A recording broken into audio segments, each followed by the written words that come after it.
perfect balance between baby mode, challenging, and frustrating. Ideally, your game should land right in the middle there, next to Donkey Kong. But where this all gets muddled up is with the addition of multiple difficulties, scaling difficulties, overpowered techniques, exploits, ranking systems. It gets really messy when you start examining what's fair, what's bullshit, what should be easier, what should be harder. There's so many variables, and it's largely subjective to each player's skill level that I don't even know where to begin with this video.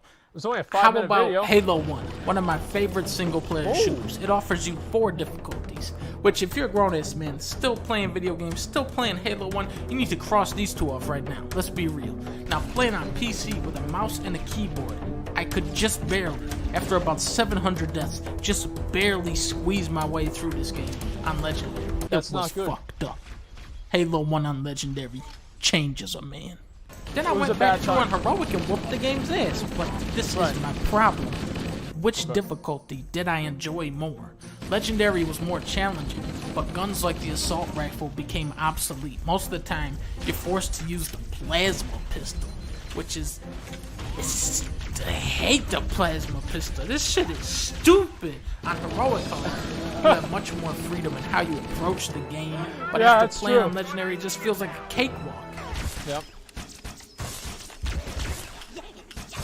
Oh, this is heroic mode, guys. This is heroic mode. The Covenant are putting up a real fight. And a lot of games have that irritating gap between kind of hard and fucking annoying. You want the game to push you to your absolute limit and force you to experiment and find out what works, and what sucks is when you find out what actually works just isn't that fun. Variety and options are sucked out of the game. You have these severe difficulty spikes that feel overlooked by the developers. Wow, I've never heard of that before. Is the player starts pushing back. You notice the cracks in the game's design. You abuse the AI. You learn how to stop enemies from spawning. Okay. And when you push the game to its limit, sometimes it cracks. Why didn't y'all tell me that? Ruined. Marvel, Mega Man, Shovel Knight. These games have one fixed difficulty, so you know the experience is entirely tailored around what you're playing. Without a doubt, it's the way the game is meant to be played. It doesn't always result in a perfectly tuned game.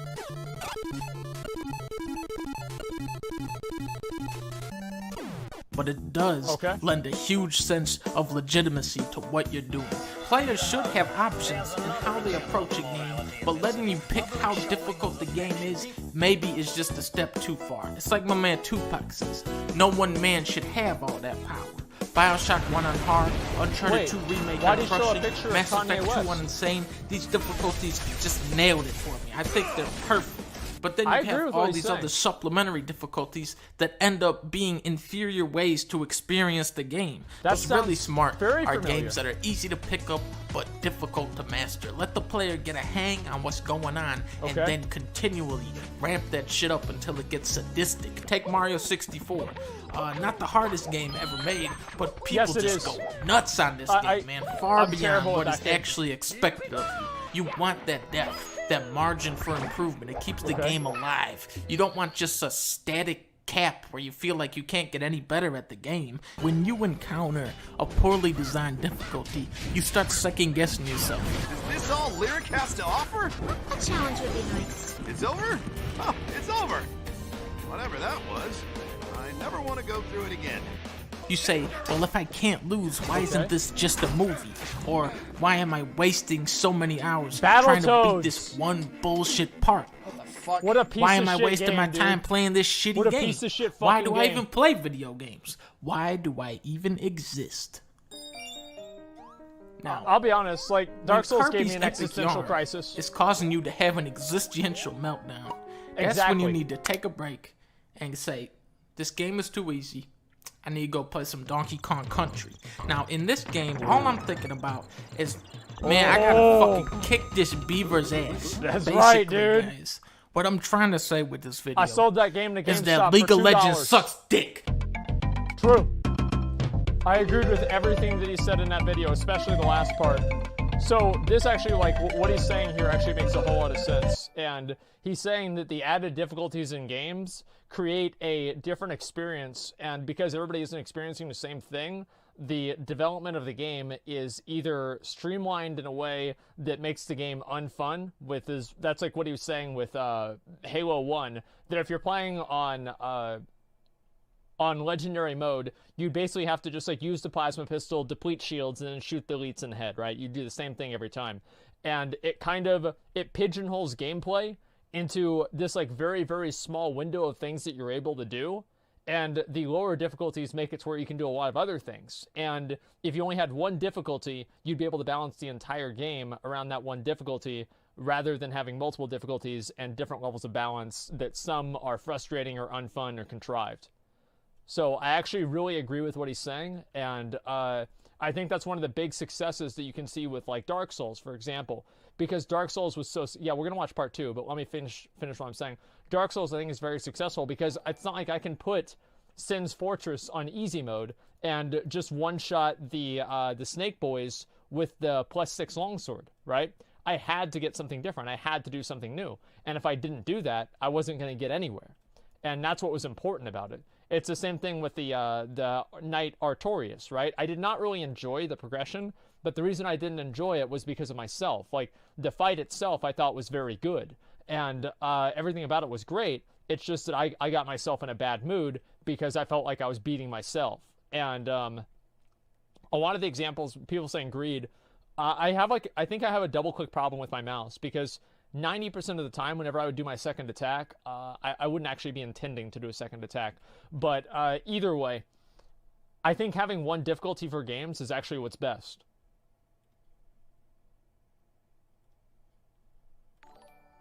By the way.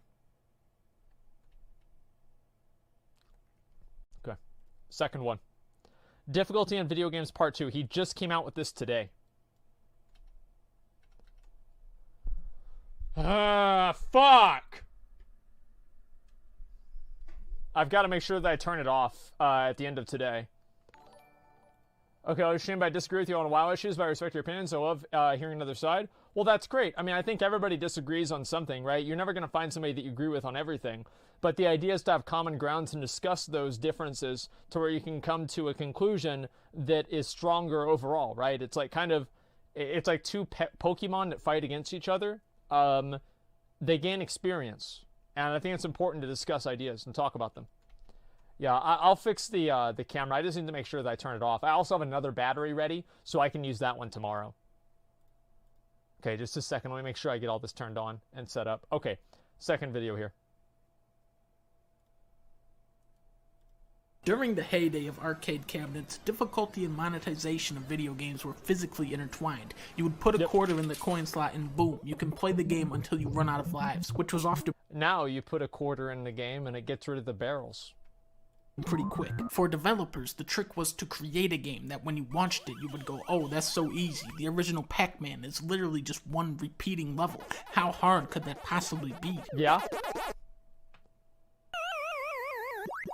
Very hard is the answer. This was truly the first survival horror game. The ghosts are just total dickheads. Just when you think you know that the ghost thinks that you're going this way, turns out he knew you were thinking that and he went this way instead. If by some miracle you reach stage 19, you will discover that the power pellets no longer do anything. It's like at this point of the game, the ghost just say to you, nope, you had your fun and now the game is over. Goodbye. Arcades were looping endless games that demanded one knee-jerk reaction after another. I mean, look at this. Can you describe to me what is happening here?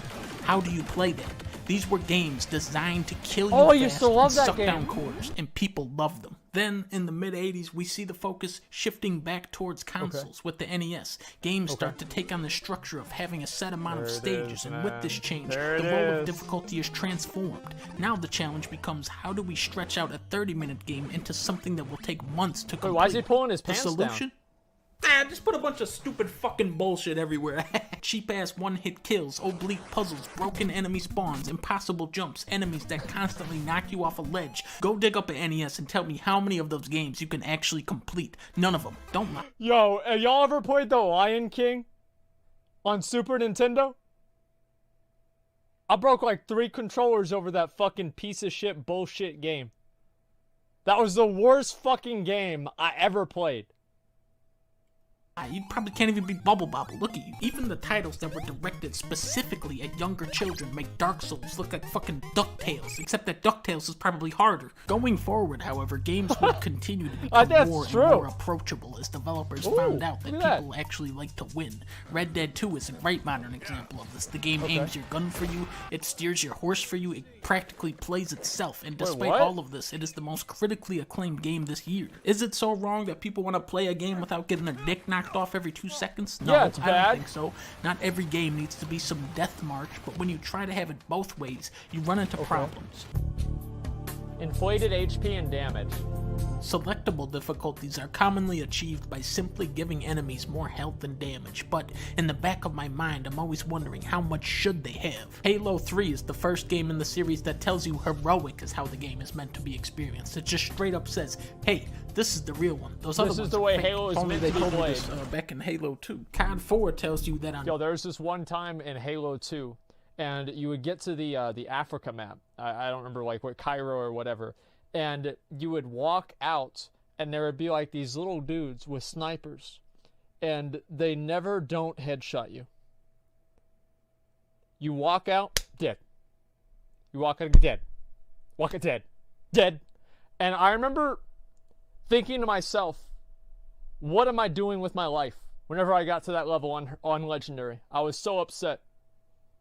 Regular, your abilities in combat will be tested, which if a dog picked up a controller with his mouth, that might be right. Veteran, though, is actually pretty accurate. Okay, we got 2 grenades in here. That's fine. Okay, now there's another one. All right. Wait. Oh, there's and my own guy just picked up a grenade and threw it next to me. Okay, now there's another grenade. We just gotta chuck Just that. underhands it, you know? Just gotta wait for Not a the big deal. flashbang to wear off. What killed me? When the difficulty is this blatantly artificial, it trivializes your achievements. Some games do put in more effort though. For Silent Hill 2, the easier difficulties cause the puzzles to make 4% more sense. This year's Mega Man 11 is full of NES era horse shit. You have this part, and then there's this part, and then we got this. No, dude, have y'all ever played Mario Maker? Whenever they started making those maps where you had to do like this perfect little jump and like the perfect fall, and you had like the spiky boys at the top and on the bottom, and it's like unless you went like this, you were fucking dead. I love Mario Maker, but I hate those fucking levels. It's just not fun to do. And whenever I finally figure it out, I'm like, thank God I never have to do this again. These severe jumps in difficulty are just the result of poor design. Ideally, a game should get progressively harder as you play. Mario but the 3 was one of the reality is greatest games ever like, made. Then you got Kirby. I knew he was gonna do that. Then you got Donkey Kong Country, which is like, alright, we're gonna hit you with some difficulty bumps, This game is hard as fuck. hard-ass barrel part, and then you get the K. Rool.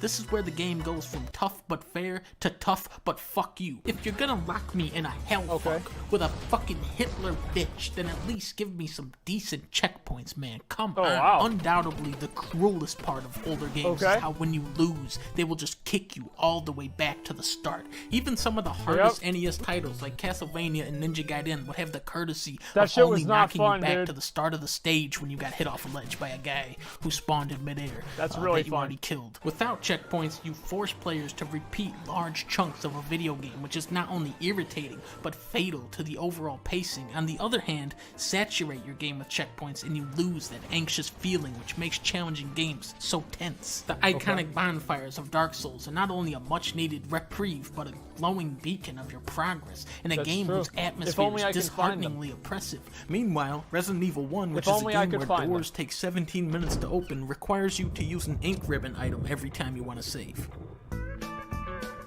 Accessibility? Fighting this is the games Blizzard are in part. a tricky spot where if you play against the computer, and this is on the hardest difficulty, keep in mind, they are just incapable of winning. Then you hop online and you fight this guy.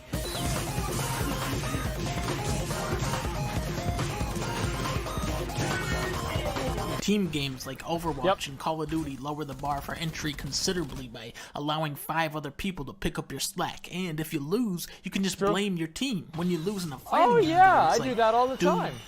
Game sucks, not my fault. Many players, Exactly. when they're met with a seemingly insurmountable challenge, they just say, fuck this. For me, that game was Bloodborne. When I played this in 2015, I couldn't even get past the first boss. It wasn't until last year that I actually figured out how simple these games are. Not to suggest it's easy, just simple. It's just dodge We're gonna be and playing hit. that. And once you understand that it's dodge and hit, then you realize that the game ain't shit. Pac. I think it's always better to be inclusive rather than exclusive. Take Ikaruga. This game is just ridiculous. What you're staring at here is, of course, hard. Every time I'd ever go to like an let's arcade, turn I'd it always down play to that. easy. Oh, yeah. Now this makes it much easier. It doesn't pull punches, yet if you go into the settings, it allows you to have infinite lives. Now you may ask, how can a game be challenging when you can't even technically lose?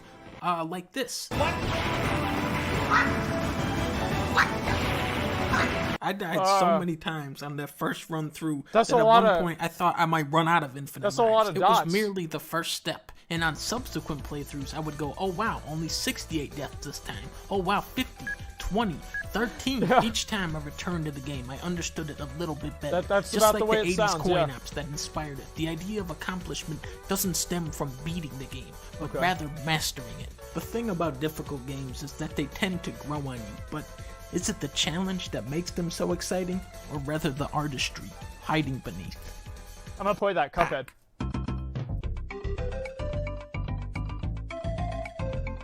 I think that was a good video.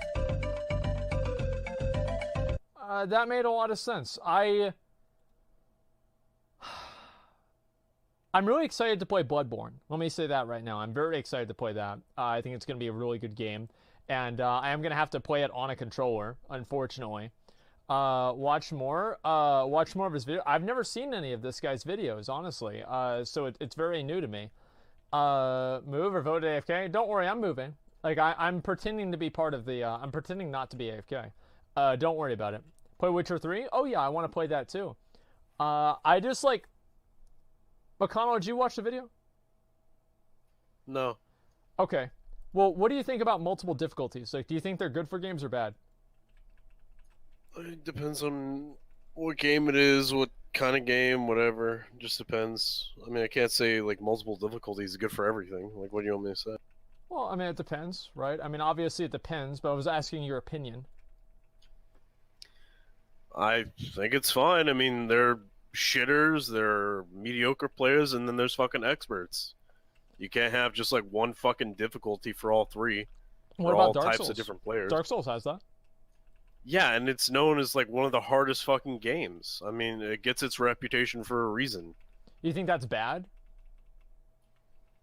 No, I mean, I would like it if there were more difficult games, you know, that punish players and force them to fucking, you know, rage quit streams or whatever, but, you know, it can't all be like that.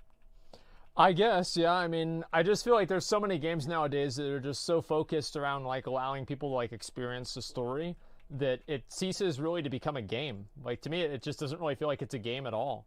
It's just, like, basically a reward simulator. And that's basically what's happened.